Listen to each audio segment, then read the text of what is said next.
پچھلے دنوں ایک کمشنر صاحب مجھے ملنے کے لیے تشریف لائے تو مجھے کہنے لگے یہ مدرسے والے بیکار بچوں کا کیا کریں، ہم بہت پریشان ہوں۔ میں نے کہا آپ کو کس بات کی پریشانی ہے؟ کہنے لگا کہ دیکھیں نا، یہ پڑھ لکھ کے بیکار ہوتے ہیں، کسی کام کے نہیں ہوتے، نہ کوئی ان میں سے ڈاکٹر ہوتا ہے، نہ کوئی انجینئر ہوتا ہے، کما کچھ نہیں سکتے، سوسائٹی کے قابل نہیں ہوتے۔ ہم اتنے لاکھوں طلباء کا کیا کریں؟ میرا تو دل چاہتا ہے مدارس کو بند کر دیا جائے۔ پھر میں نے کہا کہ کمشنر صاحب میں آپ کو چند باتیں کہوں گا، آپ برا نہ منائیے گا۔ کہتے ہیں ٹھیک ہے۔ میں نے کہا کہ یہ جو چند درویش قسم کے لوگ ہیں نا طلباء، یہ ہیں شہزادے، اور ان شہزادوں کی وجہ سے اللہ آپ کو بھی رزق دے رہا ہے۔ تو حیران ہو کے پوچھتے ہیں کیا مطلب؟ میں نے کہا ان کے قرآن پڑھنے کی وجہ سے اللہ آپ کو رزق دیتا ہے۔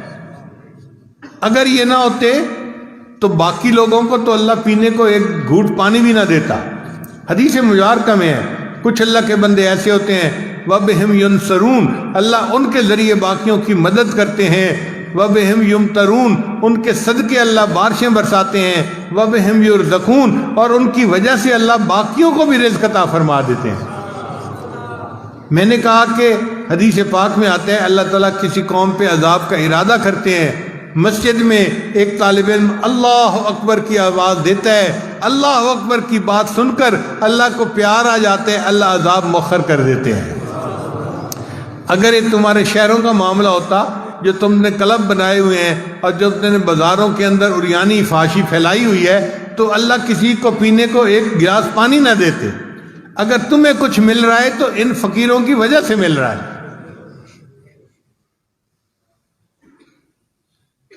تو اب ان کو تھوڑا دماغ میں بات آئی۔ میں نے کہا کہ دیکھیں ہمارے پاس مثالیں ہیں کہ زیادہ کھا کے تو مر گئے، ایسی مثال کوئی نہیں کہ کوئی بھوکا مر گیا ہو۔ میں نے کہا کمشنر صاحب آپ کا اتنا بڑا ایریا ہے، آپ فیصل آباد، جھنگ، فلاں، ٹوبہ، اتنے ضلعوں کے کمشنر ہیں، ڈپٹی کمشنر کے بھی اوپر۔ اب آپ مجھے بتائیے آپ نے کبھی سنا ہو کہ کوئی حافظ، کوئی مولوی بھوک پیاس سے مر گیا ہو؟ کہتے ہیں نہیں سنا۔ پھر میں نے کہا اچھا میں اب آپ کو ایک بات اور بتاؤں کیا؟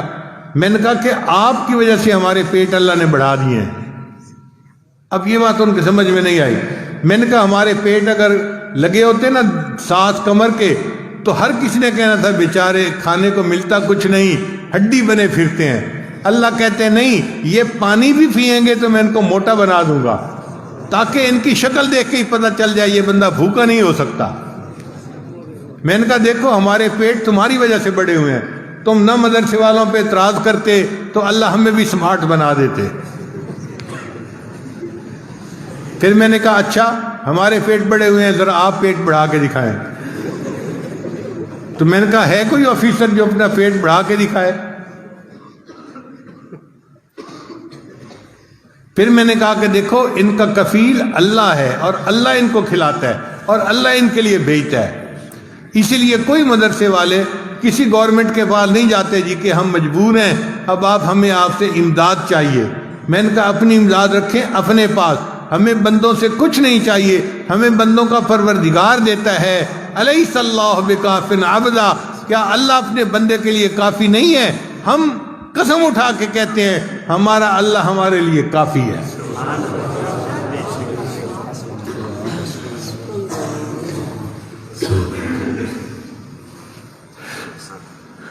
پھر مجھے کہنے لگے آپ تو لکھے پڑھے آدمی ہیں، آپ بھی مولیوں والی باتیں کر رہے ہیں۔ میں نے کہا کہ میں نے آپ کو اب حق بات سمجھا دی ہے تو اب کیا آپ کو سمجھ نہیں آ رہی؟ اچھا میں آپ کو ذرا ایک اور طریقے سے سمجھاتا ہوں۔ میں نے کہا دیکھیں ملک میں انڈسٹری کے گروپ ہوتے ہیں، یہ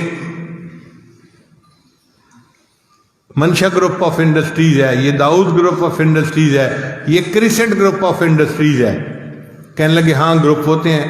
میں نے کہا یہ طلباء ہے نا، یہ پرل گروپ آف انڈسٹریز ہے، پرل کہتے ہیں موتی کو۔ کہنے لگا کیا مطلب؟ میں نے کہا آپ کی فیکٹریاں کوئی شوگر بناتی ہے، کوئی ٹیکسٹائل کے کپڑے بناتی ہے، کوئی لوہے کے پرزے بناتی ہے، یہ طلباء ایسی فیکٹری ہیں جو موتی بناتے ہیں. کہنے لگا جی وہ موتی کہاں جاتے ہیں؟ میں نے کہا وہ سارا ایکسپورٹ کا مال ہے، سارا ملک سے باہر چلا جاتا ہے، ملک والوں کو دیتے ہی نہیں ہیں.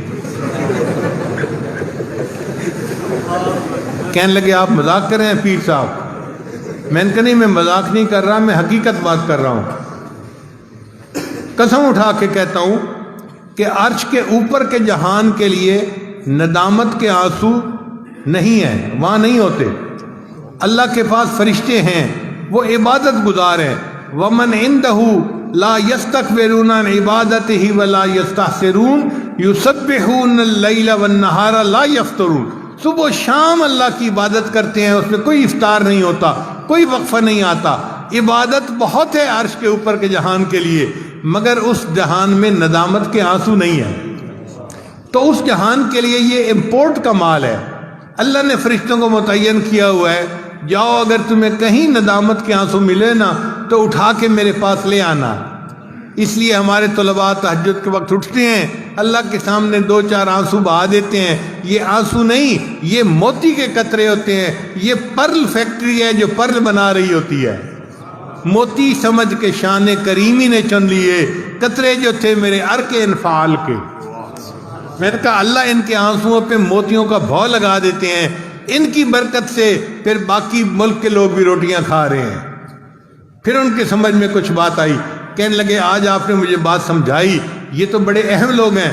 میں نے کہا ہاں، اب جو ہے نا جب کبھی آپ کسی کے بارے میں سنیں کہ یہ مدرسے کا طالب علم ہے، اس کو اپنے پاس بلایا کریں، اس کے ماتھے کا بوسہ لیا کریں. یہ وہ بچہ ہے جس کی وجہ سے تمہاری سیٹ بچی ہوئی ہے، تمہارا ملک بچا ہوا ہے، تمہارا ایمان بچا ہوا ہے، یہ تمہارا محسن ہے. تب اس کی سمجھ میں بات آئی. کہنے لگے آپ بات تو ٹھیک کر رہے ہیں.